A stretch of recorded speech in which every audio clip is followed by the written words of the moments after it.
Good morning and welcome everybody to the next of EMPA's free seminars. My name is Mark Croswell. I'm the Director of Ethical Intelligence, former Director General of Emergency Management Australia and Head of the National Resilience Task Force. Pleasure to be with you this morning. We've got about 47 participants online and growing, which is great to see. I'd like to start by begin by acknowledging the traditional custodians of the country throughout Australia and their connections to land, sea and community. We pay our respects to their elders past and present and extend that respect to all Aboriginal and Torres Strait Islander peoples of today. And today I'm joining you from Ngunnawal country. Just a bit of technical information. If you've attended a previous EMPA webinar or used the Zoom platform, you should be familiar with the various controls and the buttons on your screen. If you jump on the chat panel at any time to talk to the panelists and to your fellow participants, just be sure to have all attendees and panelists selected at the top of your chat window so that everyone will see your comment. And after the presentation today, there'll be a Q&A session. And if you can type your questions into the Q&A at any time, and I'll be monitoring those throughout the presentation, and we'll bring them forward at the end of the talk so we can have a chat with Rose about answers to the questions that you pose. So very much looking forward to Rose's presentation. Fascinating subject. Just before I do though, I'd just like to introduce you to Barb Ryan, who's the chair of EMPA, and she would just like to give us a couple of comments in relation to the upcoming conference that's happening in Sydney in a couple of weeks. So Barbara, over to you. Thanks very much, Mark. I just wanted to make sure you all know that it's only 2 weeks until our Sydney conference starts on May 11, and to urge you to join this incredibly important conversation. Our conference is key to keeping up with best practice in the field, so get onto the link that we'll put up in the chat later to see the program and also to register for the conference. We've got a fabulous program at this conference, and it's brought to you with the really valuable support of Emergency Management Australia, National Resilience and Recovery Agency, Rural Fire Service New South Wales, and also Natural Hazards Research Australia. If you were all in the room, we'd give them some really loud applause, because without each of these organisations supporting us, we wouldn't be able to keep the conference going, especially at this registration price. So sincere thanks to the people within those organisations who have the faith in both EMPA and this dedicated community. Thanks very much, Mark. You're welcome, Barbara. Okay, so today's webinar, can our political leaders do better in emergencies? It's almost a rhetorical question, I suspect. A presentation from Dr. Rose Williamson, the Senior Lecturer in Writing and Rhetoric in the School of Humanities, Arts and Social Sciences at the University of New England, Armidale in Australia. Dr. Williamson teaches across a range of units in writing and rhetoric. In her research, Rose investigates the ways in which popular genres of writing and communication more generally both reflect and influence Australians' relation to the natural environment, past and present. She's conducted research on newspaper reports of Australian Prime Ministers' responses to natural disaster in the 20th and 21st centuries, parliamentary speeches on natural disaster and stories of natural disaster, and the environment in Australian political memoir and in popular magazines. This will be a fascinating talk, I'm sure, and I'm sure you're looking forward to it. And Rose, I'll hand over to you. Thanks for the introduction, Mark. And I'll share my screen. So that's working. As you said, the prompt for my presentation today is, can our political leaders do better in emergencies? And I expect we can all answer yes in one way or another. The more difficult question to answer, though, is how can they do better? I hope that I can contribute to the answer, even if only in a small way, by talking today about the evolution of Australian Prime Ministers' visits to sites of natural disaster. Before I begin, though,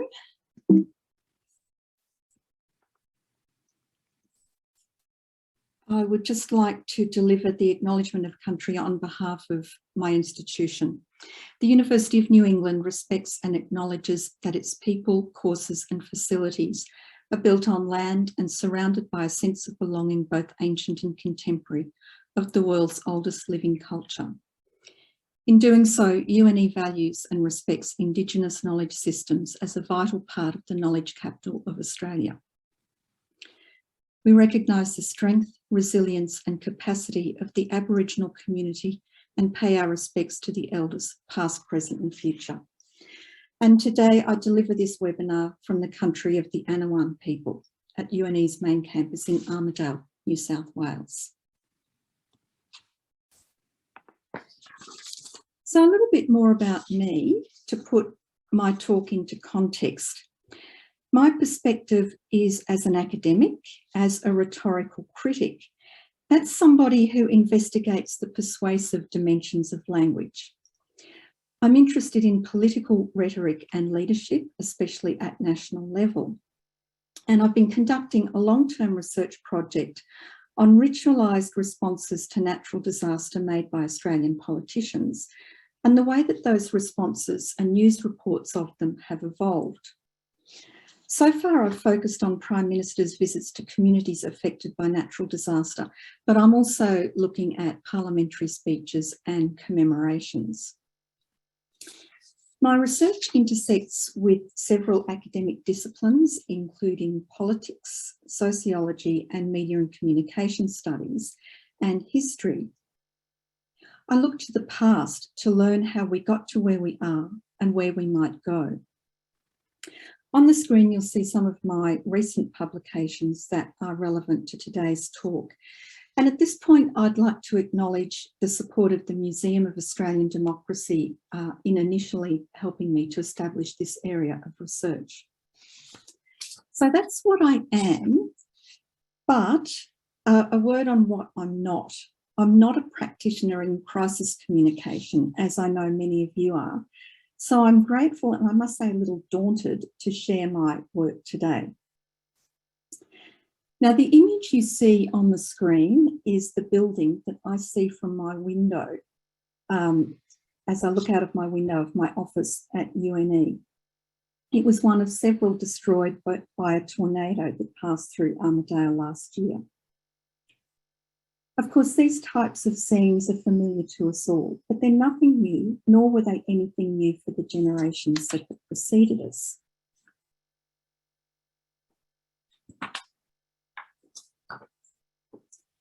People have long read newspaper reports of sudden and catastrophic events such as fire, flood, earthquake, and cyclone or hurricane. And they've long read reports and evaluations of government and other responses to these events. And in some ways, people now are seeing what they did in the past via the media. So to illustrate, let me take you back to 1893, when the colony of Queensland in Australia suffered catastrophic flooding. Here's the front page of the bulletin. The caption reads, Queen Victoria's charitable contribution again. Queen Victoria has sent to Queensland her sympathy, unaccompanied by a cheque, and here you have a flooded out family making use of it. The father is seen in the foreground, keeping himself and children dry with it, while in the middle distance may be seen the mother cooking some of it for the frugal meal, crooning in an undertone, God save the Queen. So the idea of somebody in a position of authority being disconnected from what people are going through resonates today. As in 1893, words of sympathy can be little comfort if they're not accompanied by practical aid when it's needed. To move now to the Telegraph newspaper in 1893, it printed a souvenir of the floods, a heavily illustrated record of what happened, which included images intended to show not only the extent of damage done, but also the suffering, human and animal, and acts of heroism and selflessness.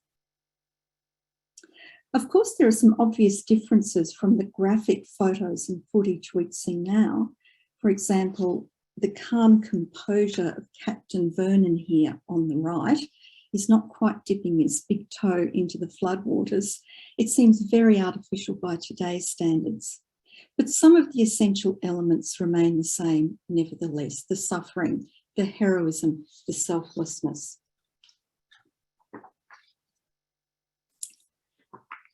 And here we've got excerpts from 2 reports of Cyclone Mahina, which crossed the North Queensland coast in 1899.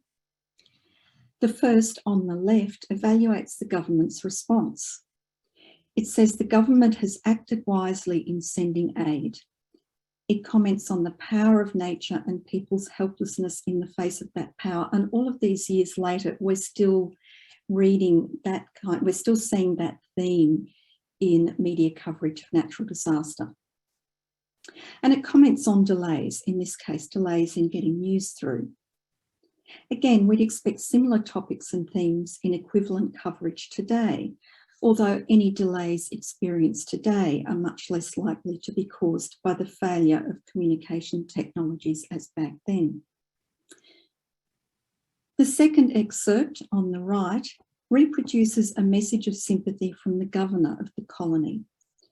It talks of deep sorrow, profound shock, the appalling calamity, and expresses sympathy for families affected. What comes through in these early examples are 2 types of possible responses to natural disaster that will be nothing new to you. One is strategic and practical. It's around keeping people safe and helping them in tangible ways. The other is what we call humanistic communication. It's around acknowledging what people are going through emotionally and inspiring hope and confidence in recovery.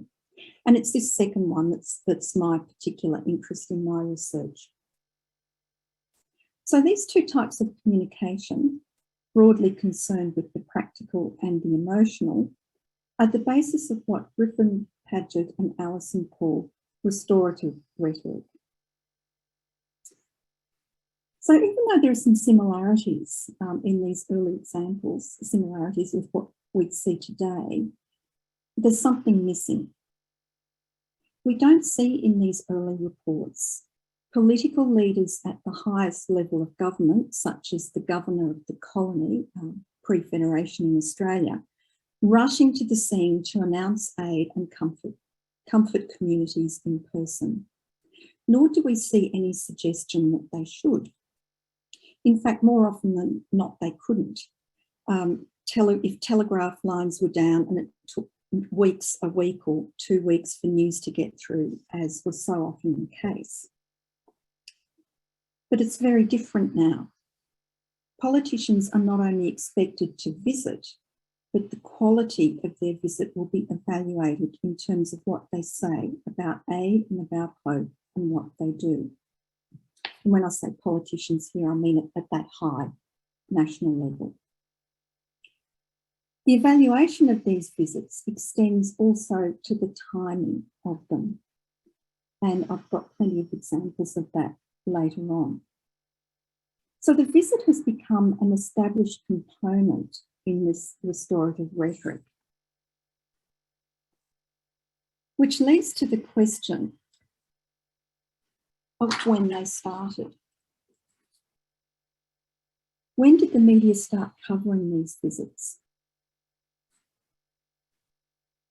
Moving beyond natural disaster in Australia and looking at disaster more generally, visits to disaster areas by national leaders are not new. A prominent example is Winston Churchill inspecting rubble after the bombing during World War II. And in many ways, this image is typical of what we see today.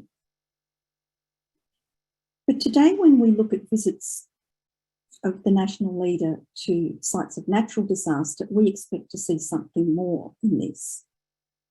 We expect to see the leader on the ground, not only as spectator, but also as participant. We're not surprised if we see them pick up a broom or a shovel or pour cups of tea at shelters. They'll interact with what we call the victims of disaster.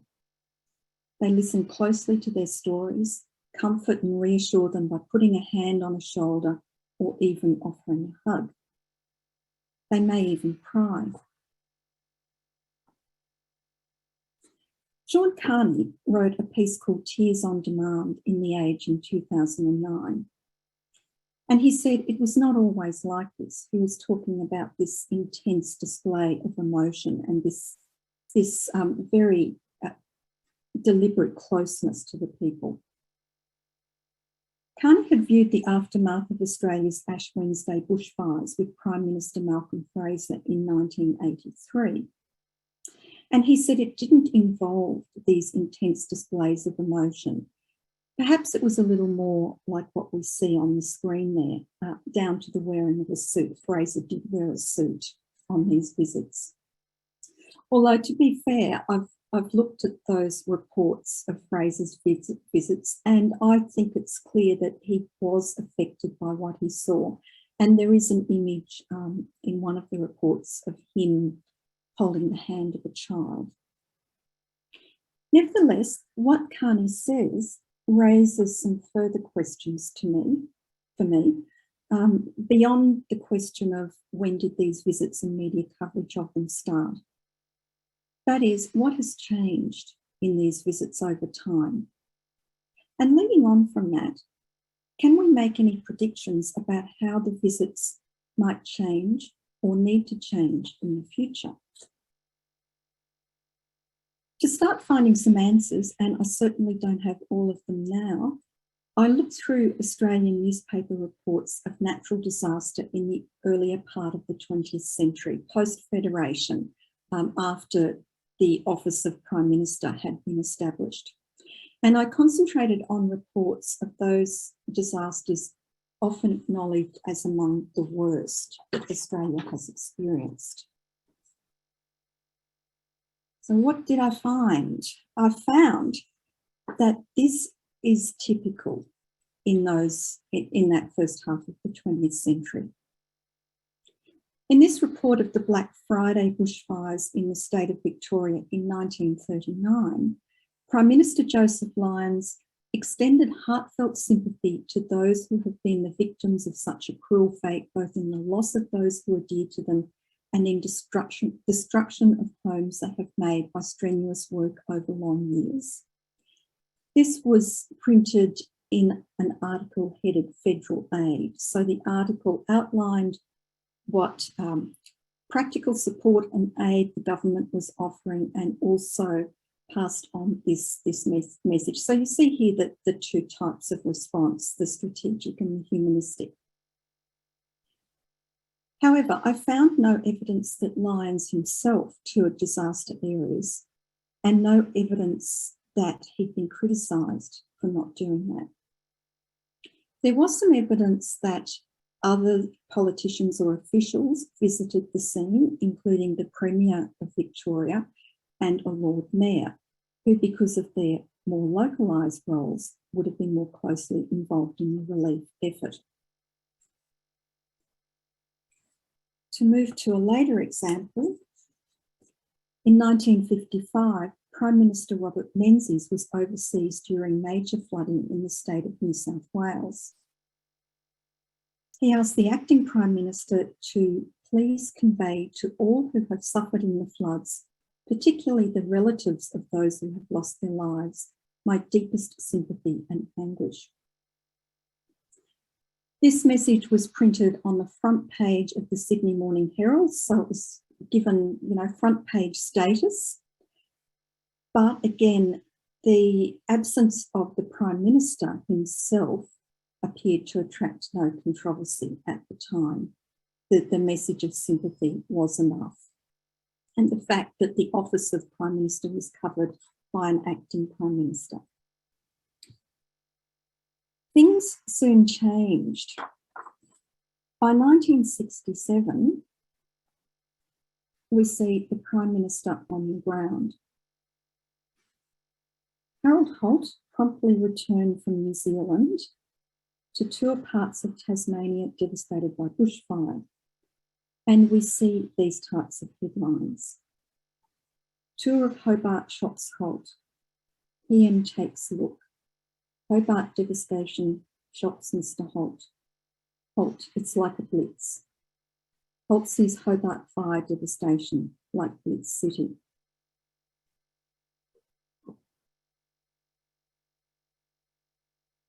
If even just these headlines by themselves make Holt's physical and emotional presence very clear to readers.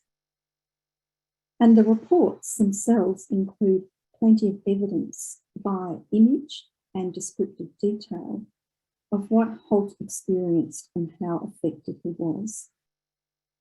They repeatedly quote Holt saying he had to come to see for himself that it was only by being there that he could understand the scale of the destruction and tragedy, that it was impossible to imagine. And he also said that his presence would show the determination of the government to give help promptly.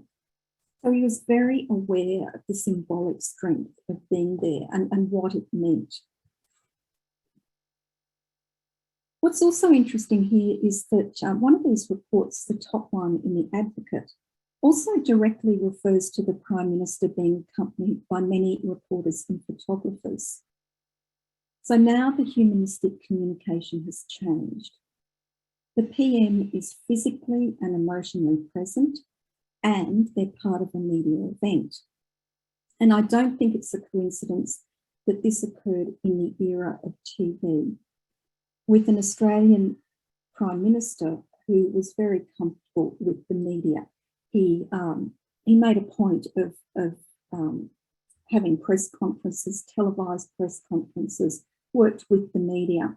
And I think maybe personality comes into a little bit too. He was known as a very personable, sociable type. So since then, these visits to disaster areas have become more routine.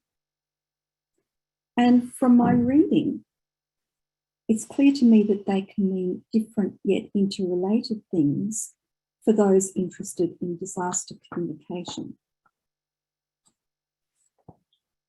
For me, the visits are rhetorical acts.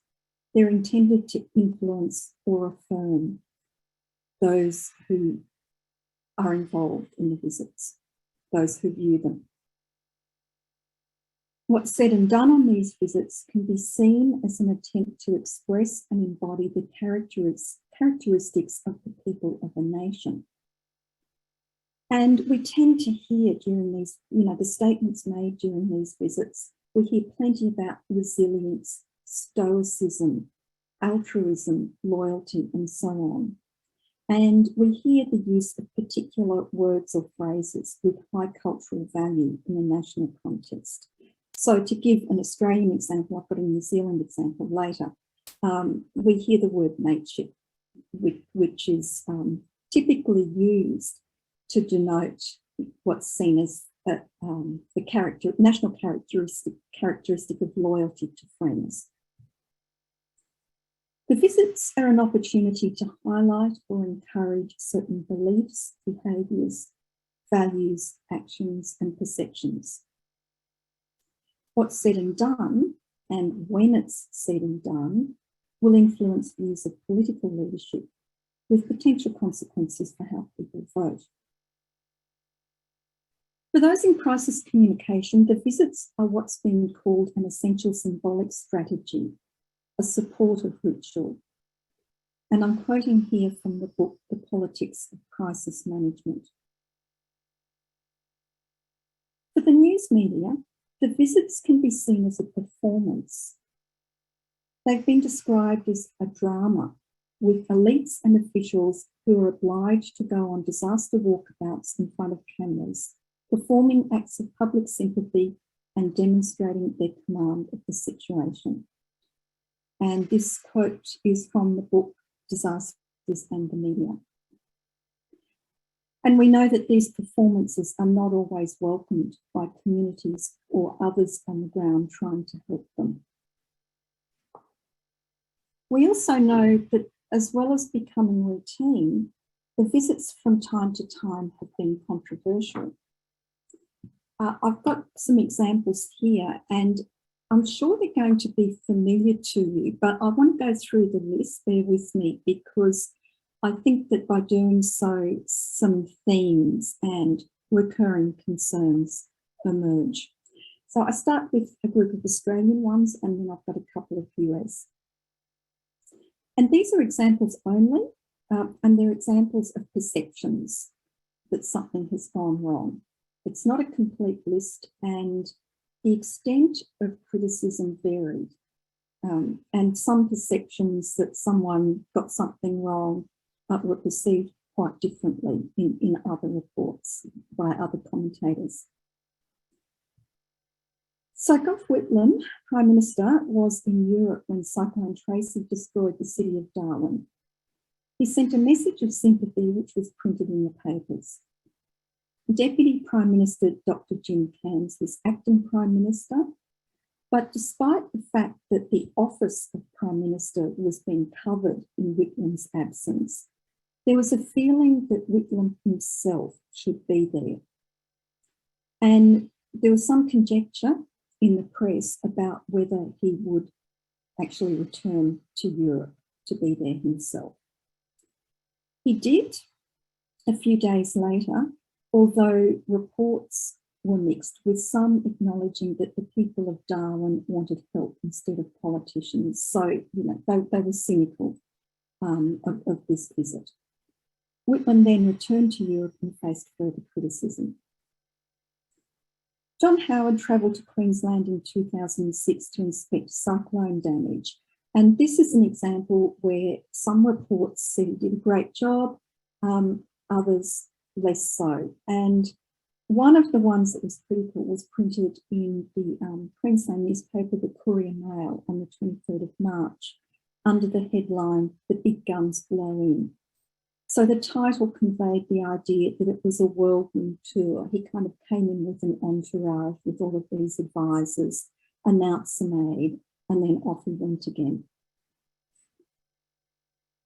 Julia Gillard came under some fire for what she wore, a suit, at a press conference on the Queensland floods over the summer of 2010 to 11. And some of the commentators saw this as part of a pattern of gendered reporting of her prime ministership. But then Scott Morrison was similarly criticised in 2019 for what he wore when he visited Townsville in North Queensland to look at damage done by floods. Morrison wore a camouflage jacket, which some thought aligned him, was insensitive. They thought it aligned him with the military, and he was there kind of on a military vehicle wearing this jacket, and there was an accusation that he was grandstanding.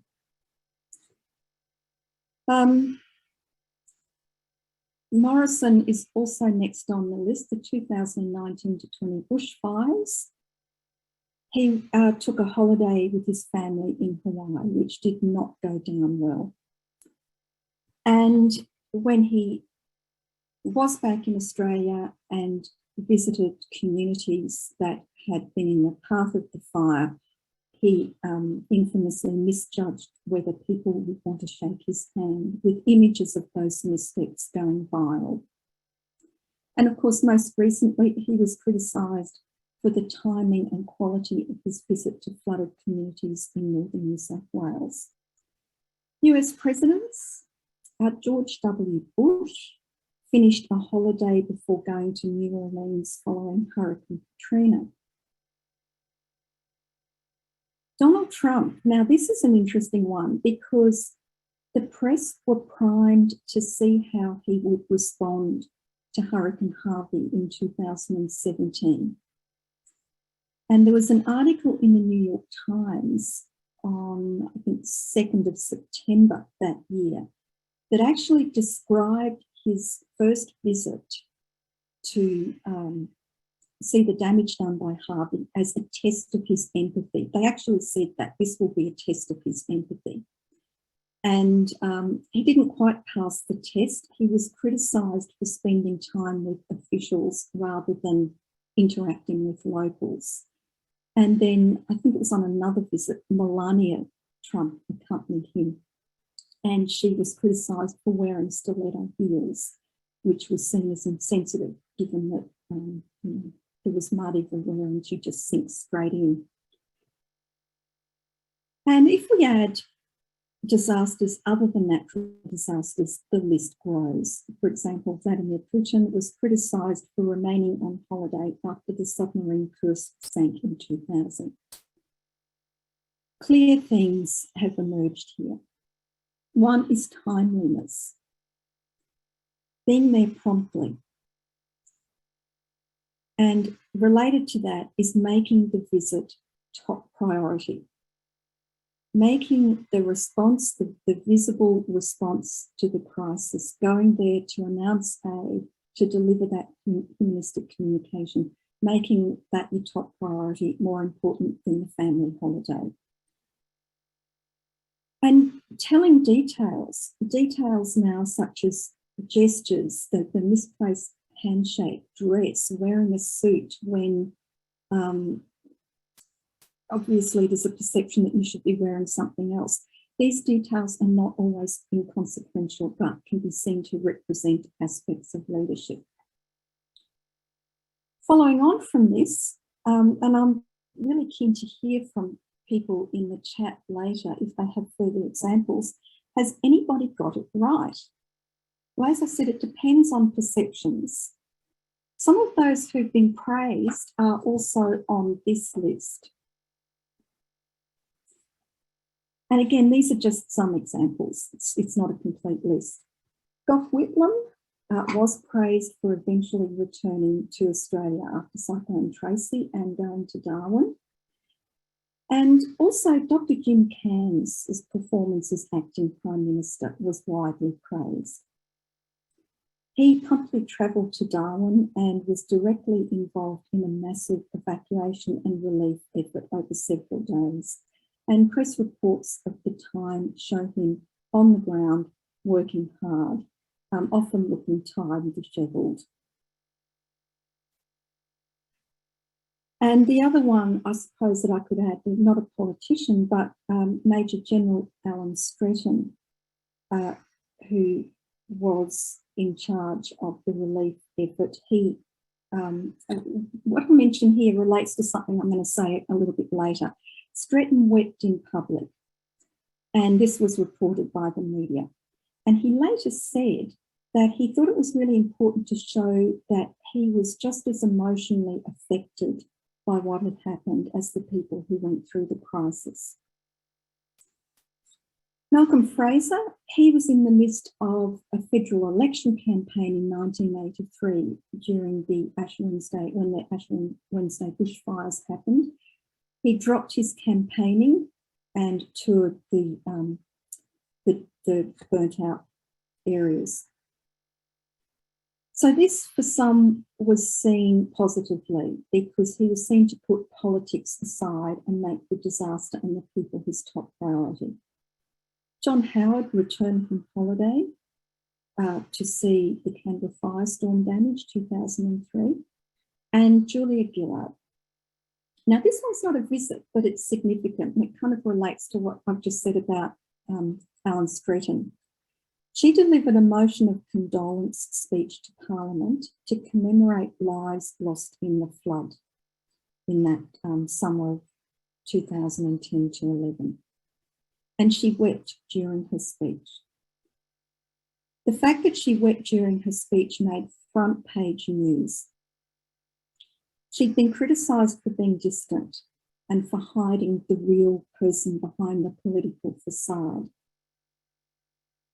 But her tears and the media attention to them, I think, signalled the contemporary valuing of displays of empathy rather than expressions of sympathy.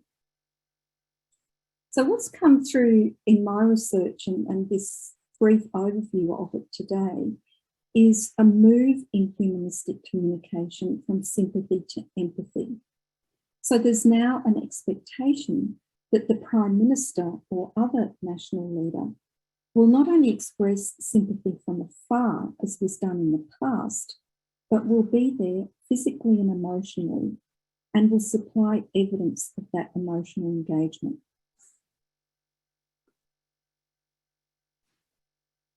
To quote again from the article Tears on Demand that I mentioned earlier, politicians must also feel with us do it straight away in plain sight. Why has this occurred? Well, it's not just an Australian phenomenon, I think. Elsewhere, there's been increasing emphasis on and attention to people's vulnerability. Frank Ferrati's done some interesting work here. He looked at press reports of floods in the UK post-World War II, and he compared them with equivalent coverage of flooding in 2000. He traced a move away from a rhetoric of community resilience, the British lit spirit of the war, the stiff upper lip. So a move away from that to a rhetoric of individual vulnerability that readily admitted distress. He also looked at press reports of British farmers' responses to outbreaks of disease in cattle, and he found the same shift. So, whereas in the past there would have been this idea that we will get through this, we're in a stiff upper lip, there was much more admitting that things were difficult, that this was an emotionally challenged time, that people were vulnerable and needed help and support to get through this. Along with that, we've seen closer scrutiny of politicians as people, and closer scrutiny of their personal lives in the emotional public sphere, as Barry Richards tells us in News and the Emotional Public Sphere. Changing technologies have allowed this scrutiny. I mentioned TV in relation to Harold Holt, and of course since then we've had many, many more opportunities for that intense, close and ongoing scrutiny of people's personal lives. We've got the 24/7 news cycle, and we're in an environment where images can quickly go viral via social media, as they did with Morrison, with the Black Summer bushfires and the misjudged handshakes.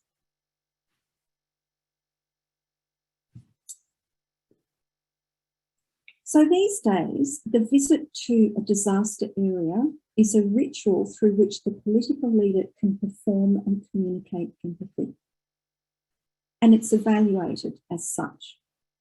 It's evaluated by those present, okay, by the community members, but also by journalists who can function as critics of the political leader's performance, and their judgments are published for those of us who are not in a position to view the visit in person.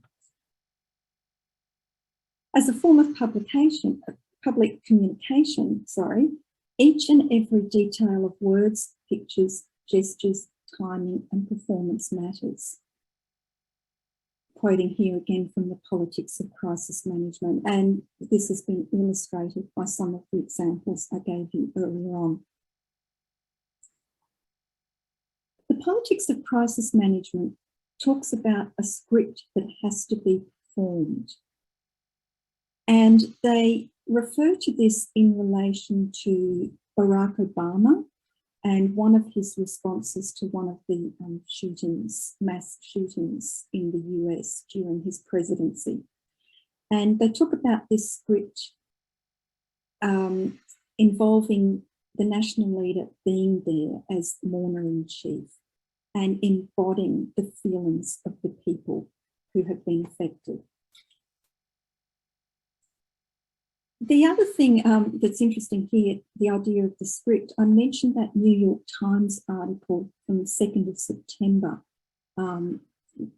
where it was explicitly saying that Trump's visit to the devastation caused by Hurricane Harvey would be a test of his empathy. That article actually referred to the script, that the script that the president is expected to follow in this type of ritual. I think that what's critical to that script and the perceived quality of the performance overall is identification. This is a key concept in rhetoric. Identifying with people is fundamental to persuading people to believe, feel, do, or perceive something. So identification relies on knowing a people, and it requires on making good judgments about what you say and do in front of those people. Identification is critical to the success of ritualised responses to disaster, and it's critical to credibility. Now, I've got a couple of very obvious examples of identification here.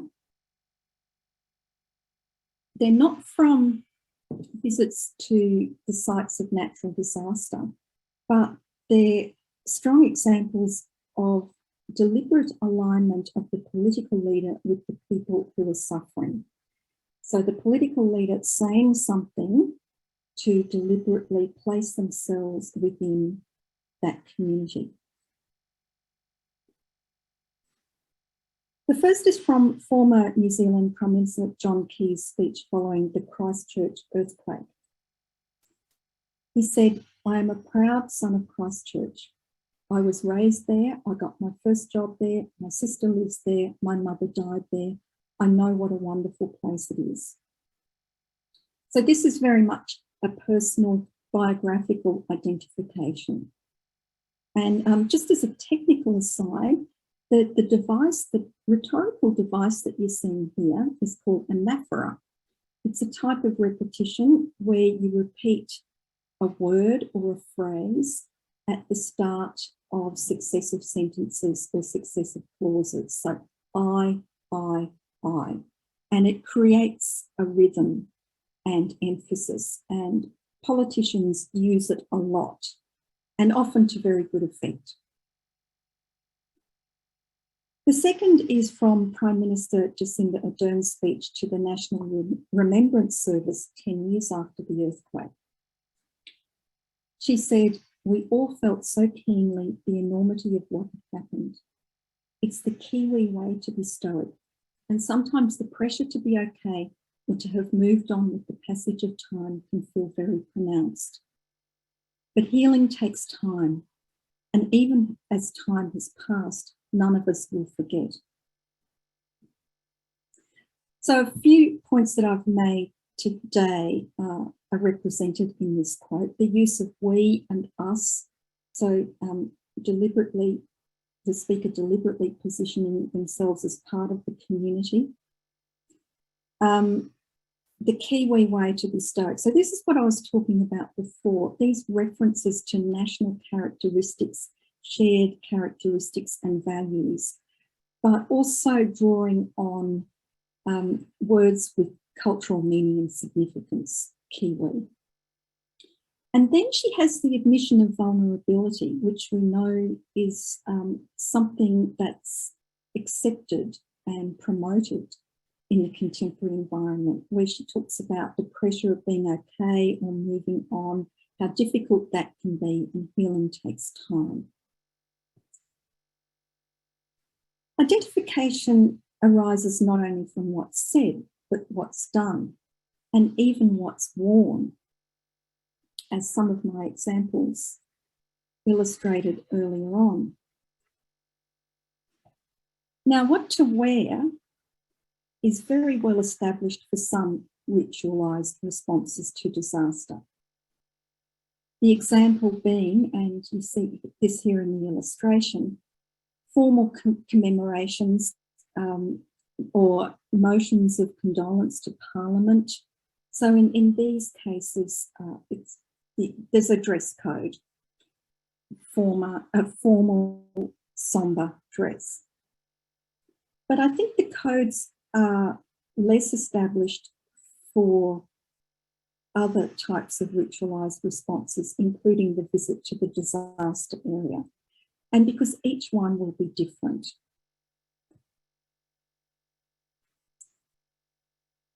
So this leads me to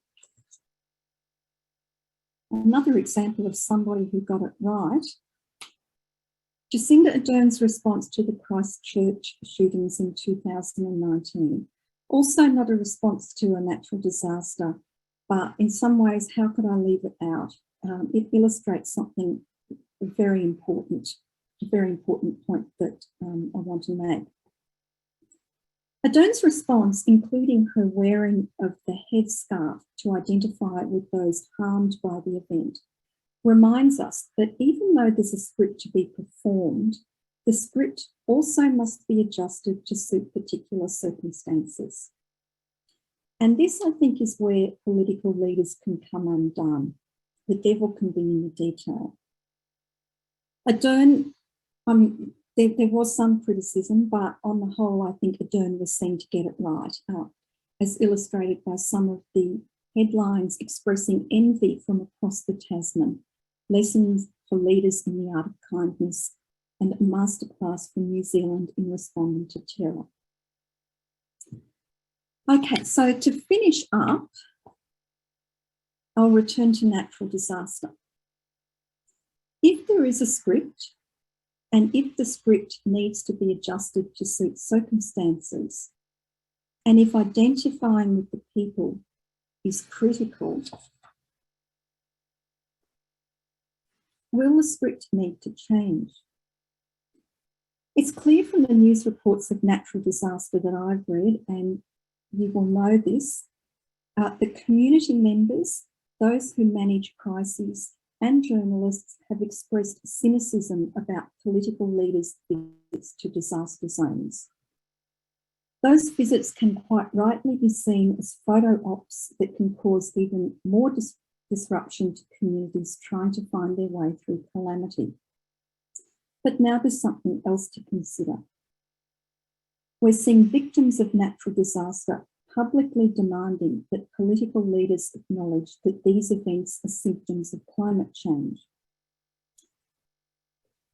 And from time to time, and I'm talking from an Australian perspective here, national political leaders do admit that we face a future in which these types of catastrophes will become worse.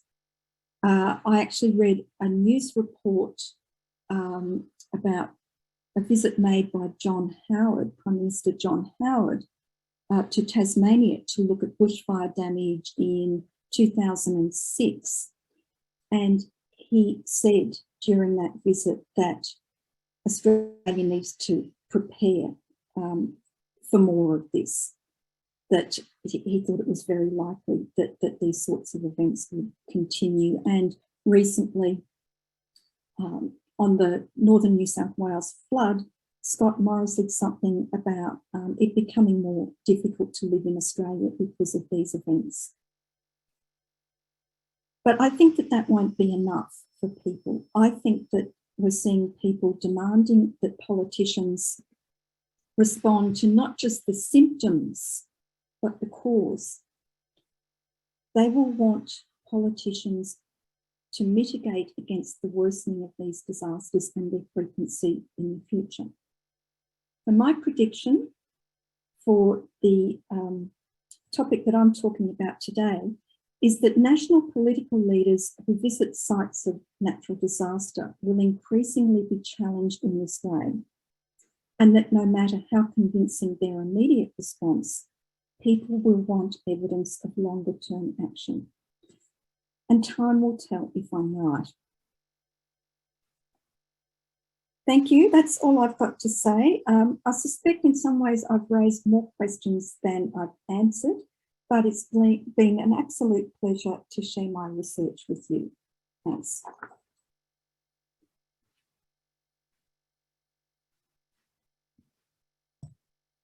Thanks very much, Rose. That was fascinating, I've got to say.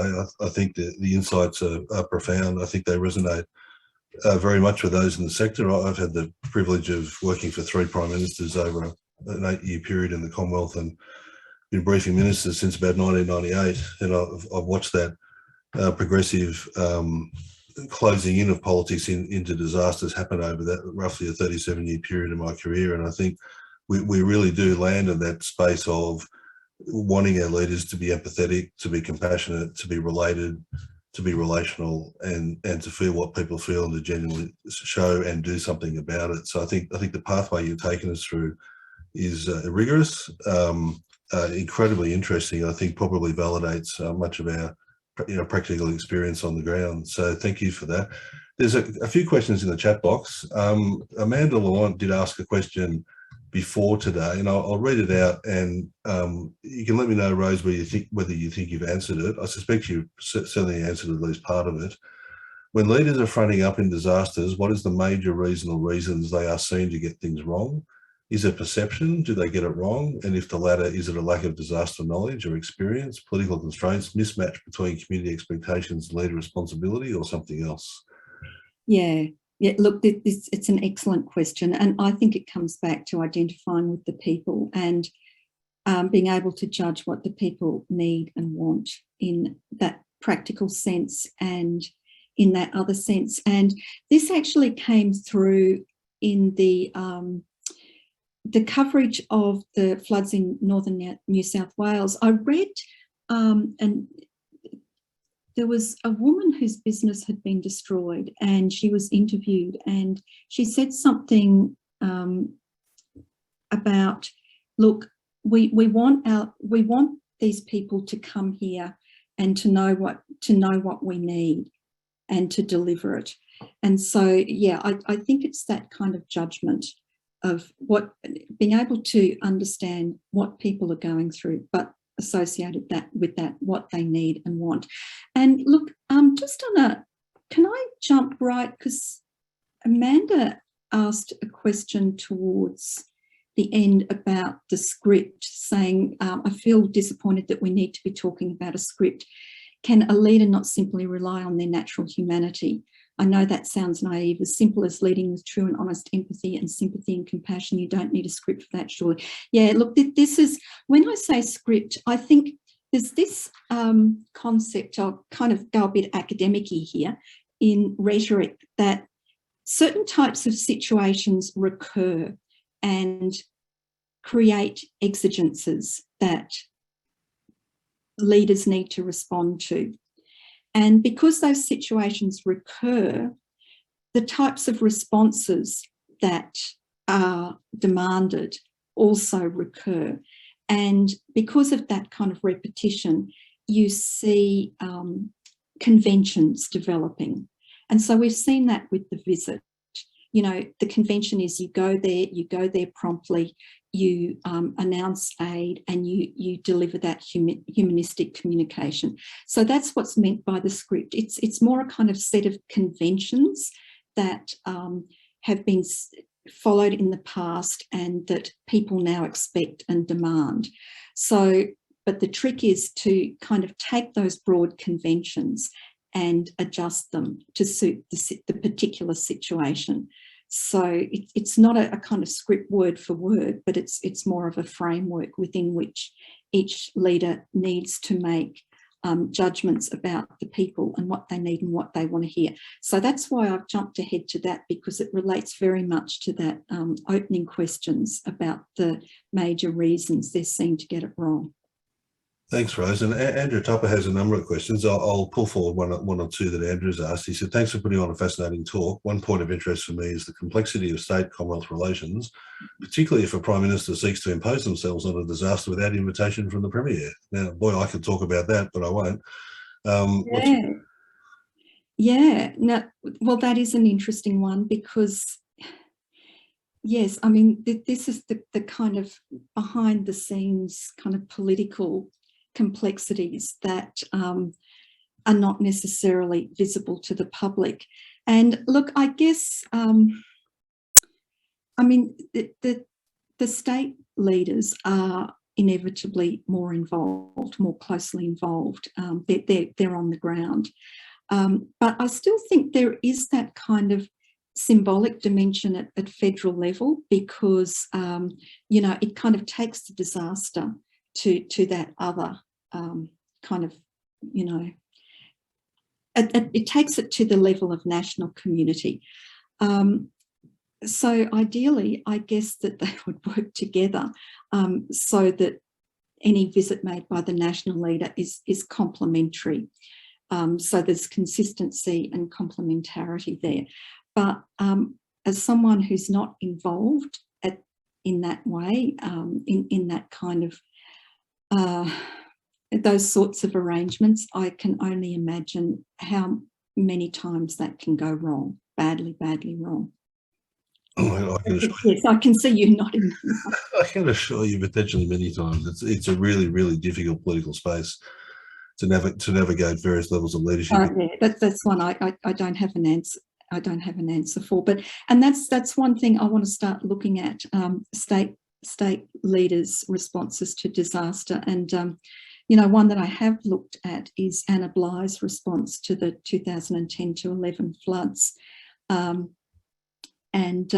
You know, the forms, I mean, she was widely praised for that. And, you know, she gave those extended press conferences and she was just intimately involved in what was going on.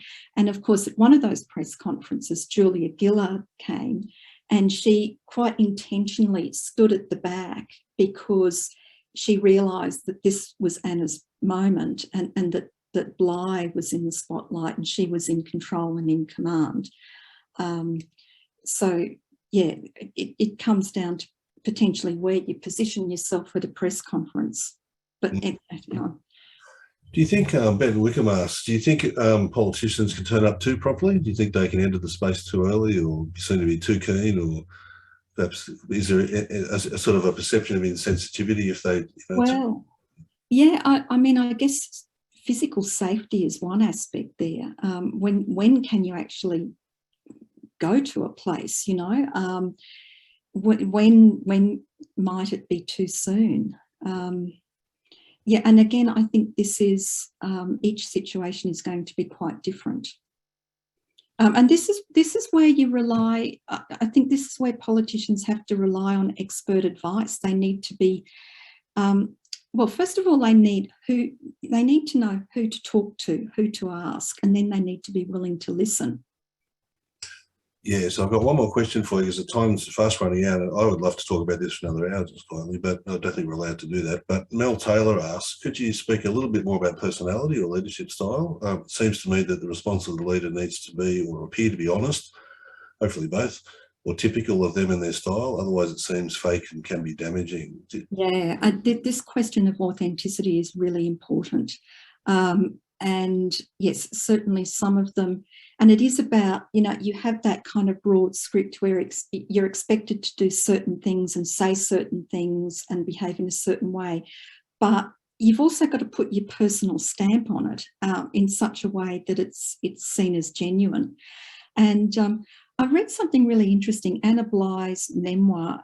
She talks a lot about the floods, that summer of sorrow, and she says something about how you become so immersed in the situation and so engrossed in what's happening and kind of going from one thing to another.